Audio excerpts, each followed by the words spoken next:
Na ako istorya ninyo no. Nahitabo sa ako ba.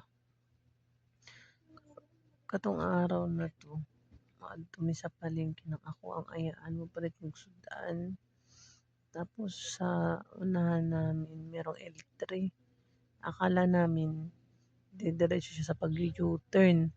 Ito naman tiyahin ko pagka ganun ng sasakyan. Sus, pinasok niya man yung motor pa ganyan. Ay sus, matras man. Di yung tiyahin ko, hindi naman siya naigo.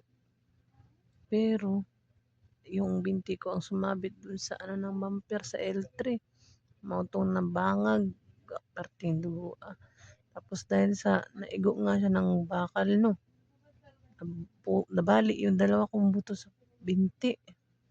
Tapos ang lisod pa, kanang nakabangga sa amo dili siya Pilipino, Chinese. Tapos di pa kabalong mag-Tagalog or mag-English. Mautong nalisudan ni pag iistorya.